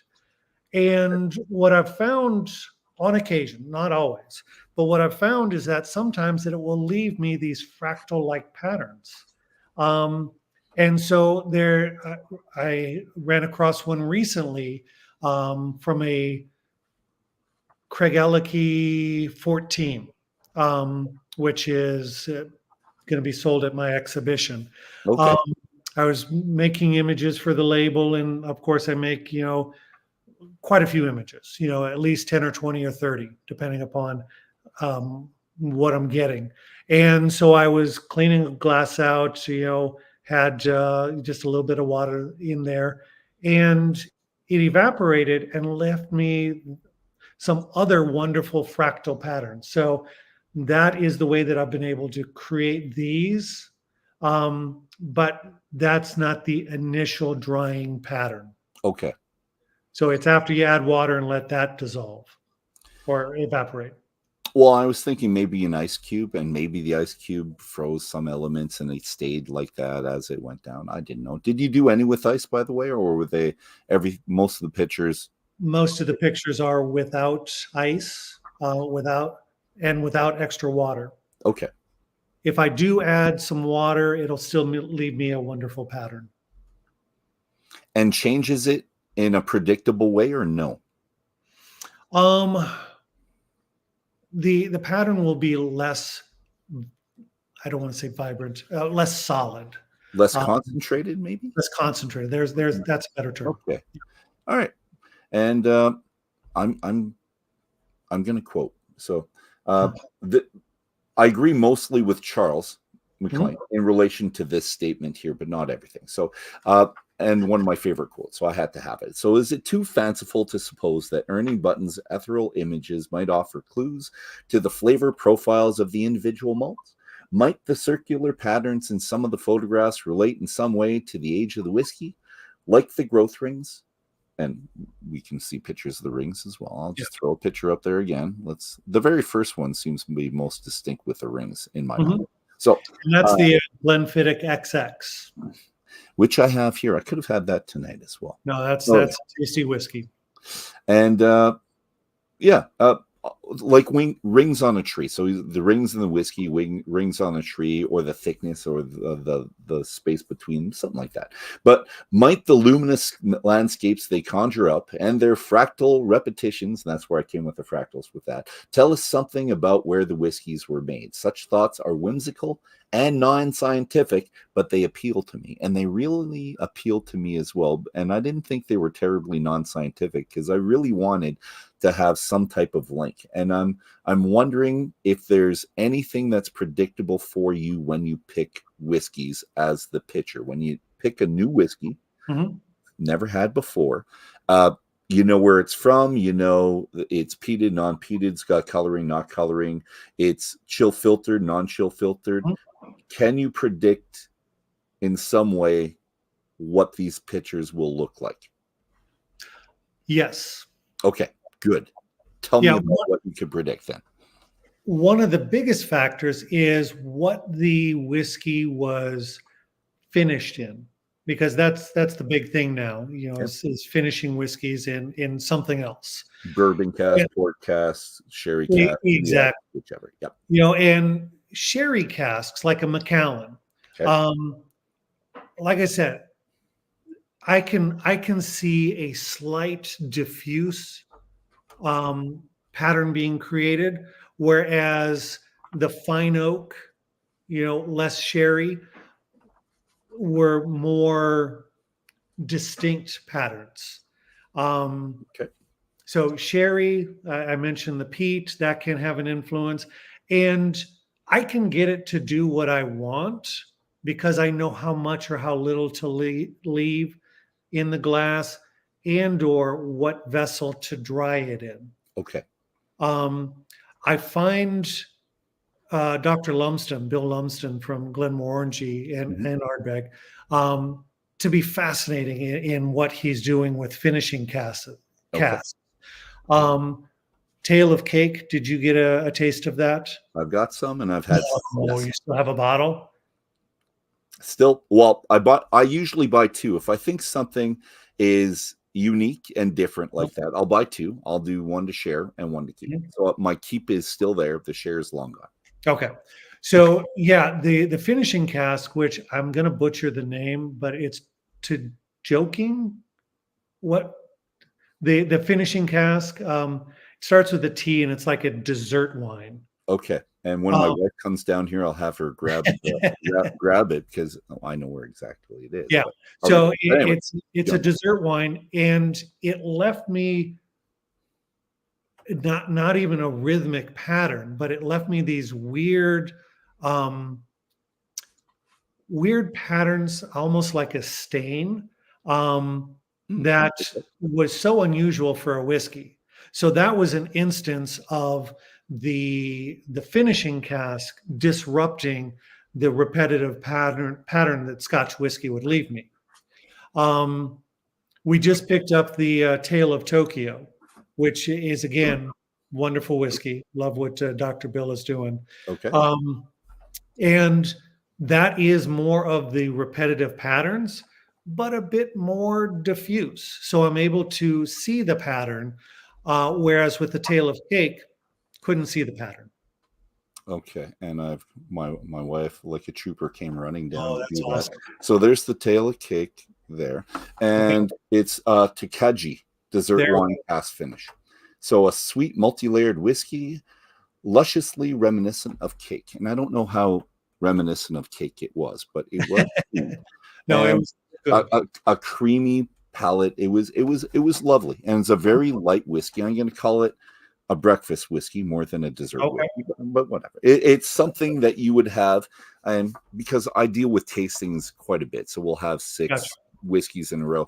This would have to be read at the very beginning. And then if you haven't done this before and you still have it, you have at the end of the tasting the peat. Taste, sniff the peat, then go back to this. And it's phenomenal. Just on your nose, it's great. You got to try it. So, and just from one whiskey guy to another, that you're going to have the opportunity to smell these and try these more and more in the future, because I'm guessing people are sending you bottles that they want pictures of for their distilleries. Because I know I would. I'd send you a couple bottles, and I'd love to have 10, 15 pictures that maybe I would put on the side of the bottle or on coasters or something that I would have within my distillery to sell. So I think that's a business. Has that business thought crossed your mind? I know you're an artist, but I'm wondering if the business component of that. It's all crossed my mind. You know, when I got into this, I had grandiose dreams that every distillery would want to work with me, and I'd be able to create these images, forever. Yep. And that has not happened. What's wrong with these people? I've only had, I've had a couple distilleries send me a bottle. Okay.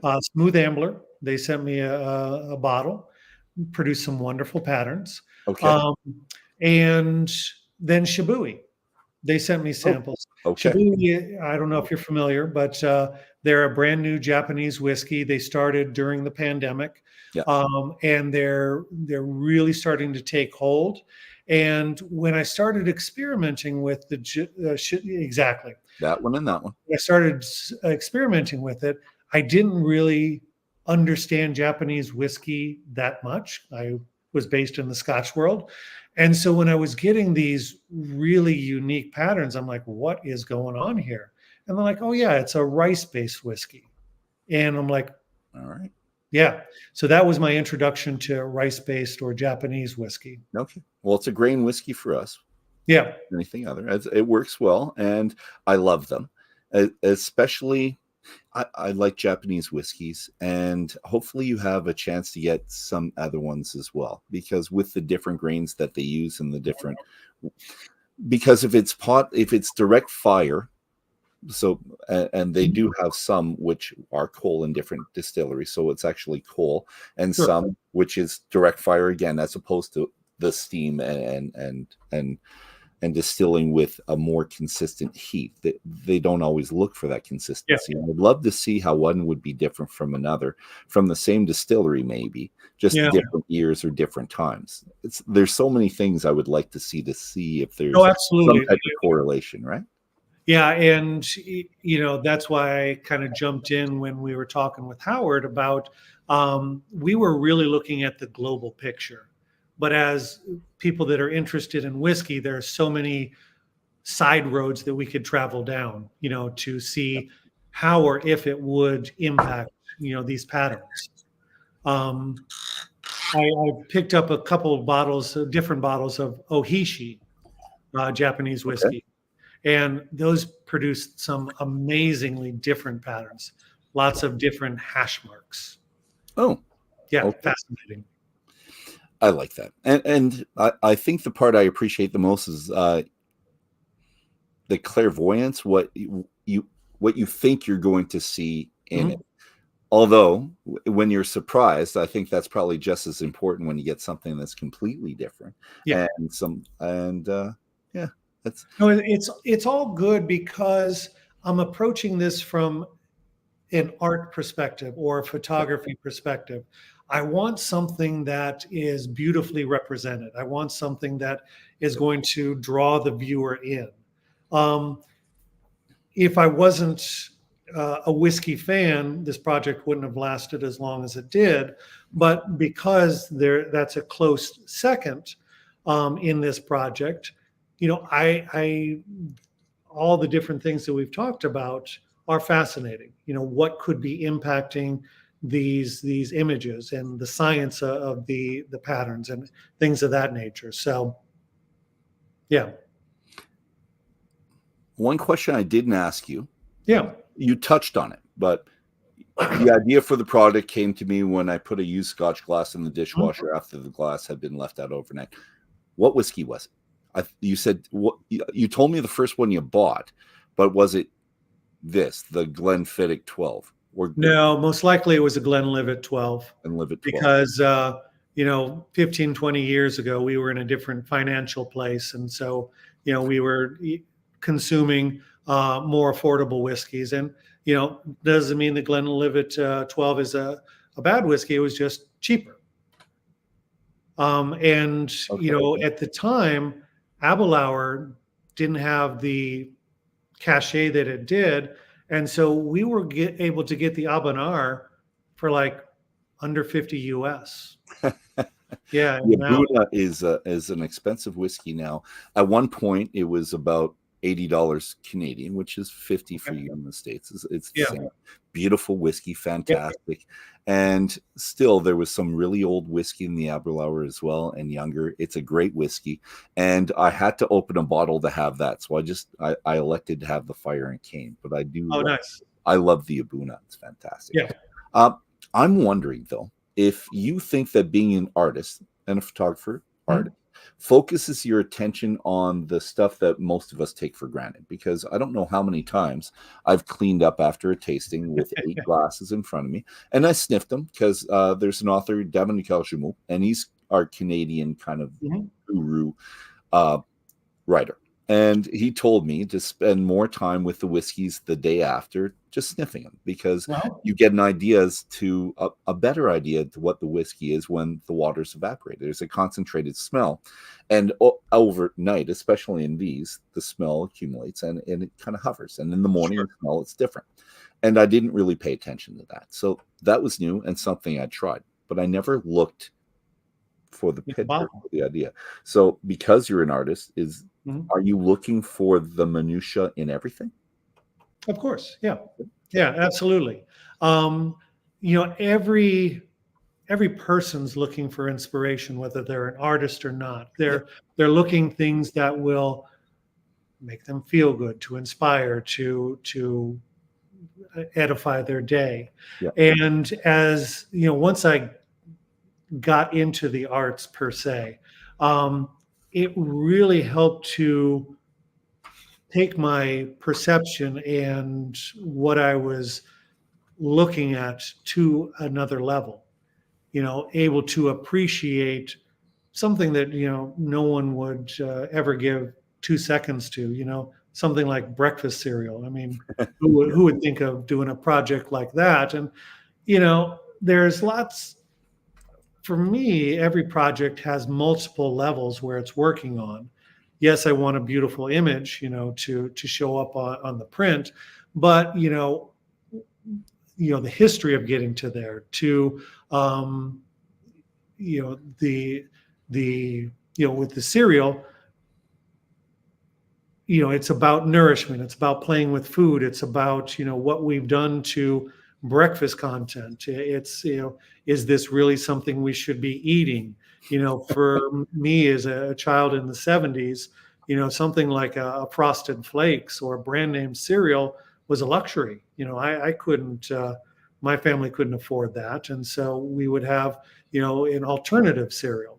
And so it's relevant for many reasons to me, but when you as the viewer are looking at it, you're bringing your own experience, your own, problems of the day, successes of the day to a piece of artwork, and that's influencing or coloring your perspective of enjoying it.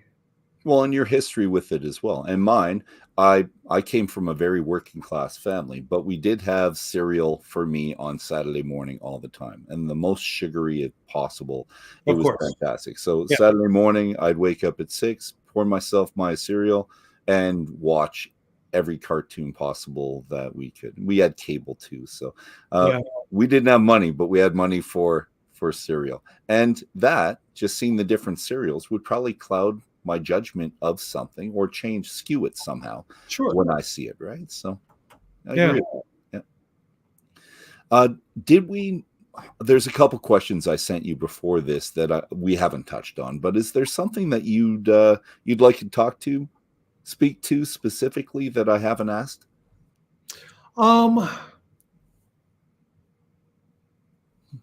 Not per se. I mean, I touched on this previously, but just how wonderful the Scotch whiskey industry has been. They've embraced my work.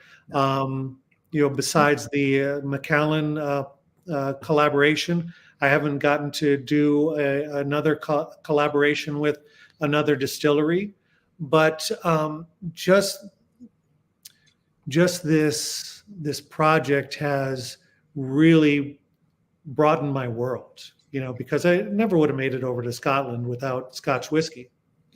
And Scotland is a wonderful place. Well, your wife would have brought you there too, but maybe you wouldn't have hit the distilleries unless she had a love for. Absolutely. Yeah. And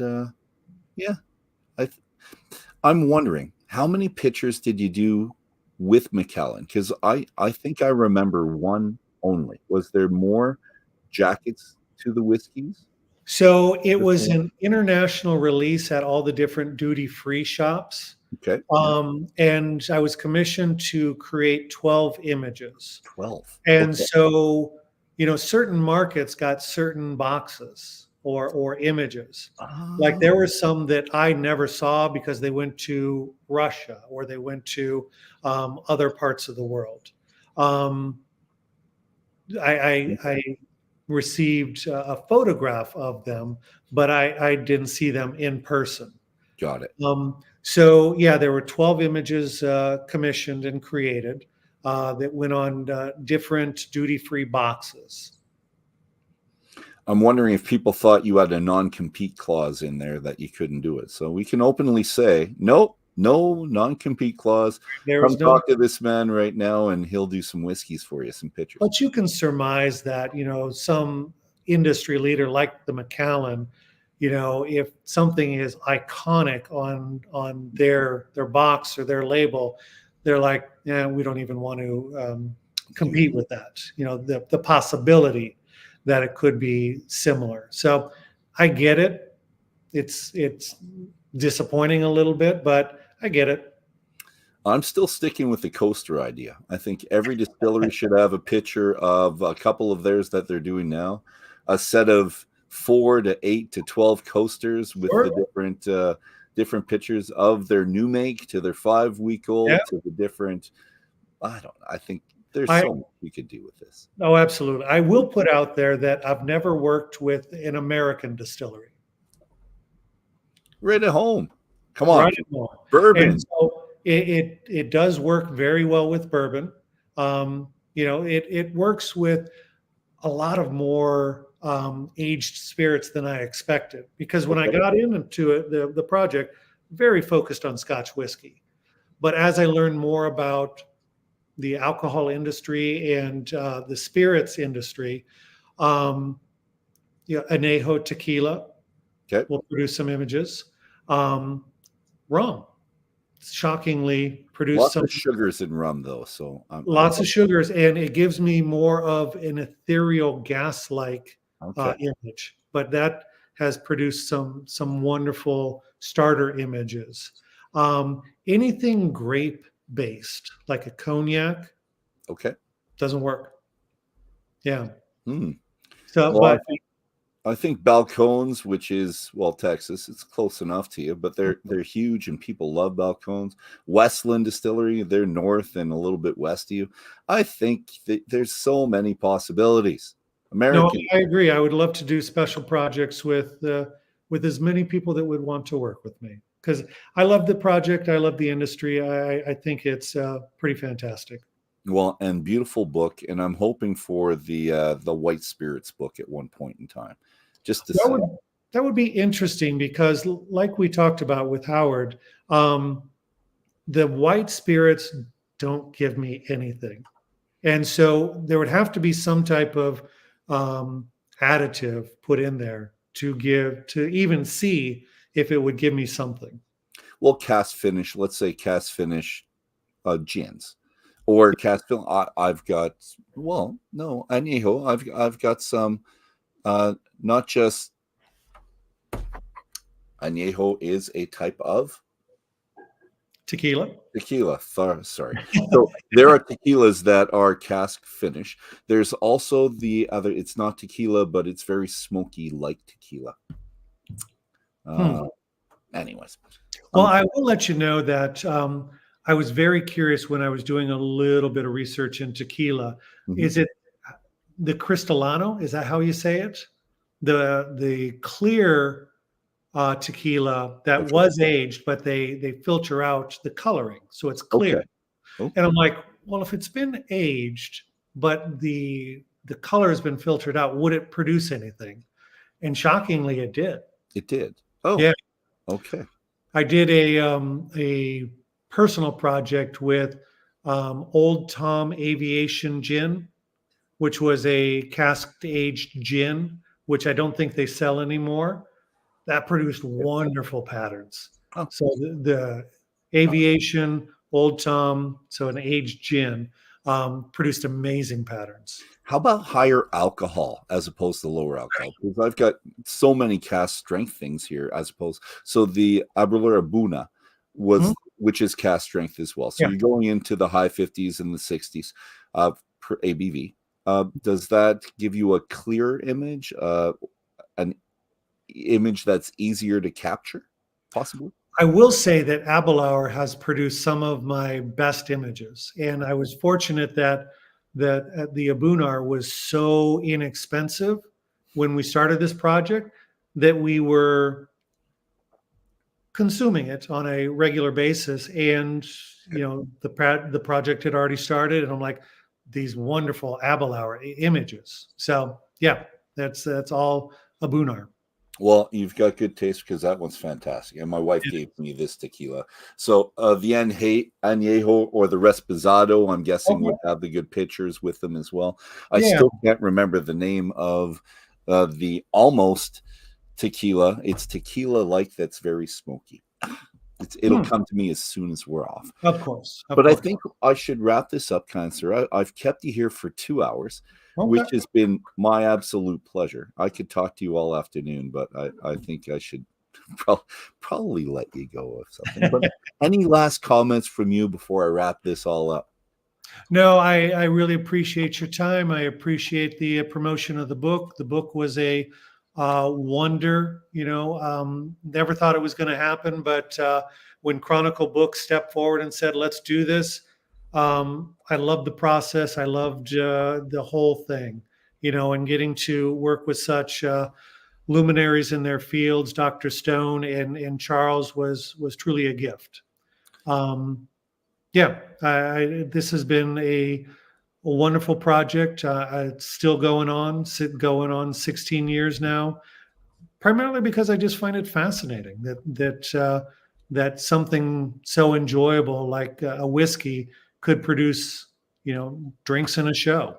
And beautiful image. So I'll do that. And you know what? Christmas is coming. So maybe that's what you want. Christmas. Absolutely. And, well, our Thanksgiving's gone, but this is a perfect, I don't know, what do you call them? The coffee table book. It is. Yeah, that's what they call it. Friends come over and look through it. And the articles in the front, there's 2 pages, or there's 2-3 pages from MacLean, 2-3 pages from Stone. Same thing with you. Easy reading. They can do that in 3 minutes, but the pictures are captivating and they look at them for a long time. And when people pick that up, it's kind of hard to get their attention back to you, which is kind of funny. So maybe that's not just a great Christmas book, but a great one for when the family comes around and just to have there. And Absolutely. If you're a whiskey guy like me, it just makes sense to have something like this. Well, it brings a different appreciation to whiskey. You're appreciating whiskey from a drinking perspective, from a socializing perspective, but also this is what whiskey can produce, these wonderful images and patterns. I agree completely, and we're going to leave it on that note. Perfect. So, well, that's all the time we have today, whiskey brothers, sisters, and friends. This has been a fantastic morning, early afternoon for me. Thanks to Howard Stone, as well as our listeners who joined us today and who will do so in the future. Special thanks again to Mr. Ernie Button. I'm looking forward to seeing you again with your next book, The White Spirits One, kind sir. So I'm going to see you all next month, when I interview Nicholas Morgan with this book right here. Everything you need to know about whiskey but are too afraid to ask. So that's my next one. That's book number 23. So hold up your glass, kind sir, because we're going to toast people. So as always, here's to good company. Here's to right here, good company. Here's to good whiskey right there. And here's to good conversation. And here's to seeing you all in 4 weeks or so. Thank you very much. Click like, subscribe, come see us again soon, and we're all going to have a fantastic day. Sláinte, everybody. Cheers. Thank you.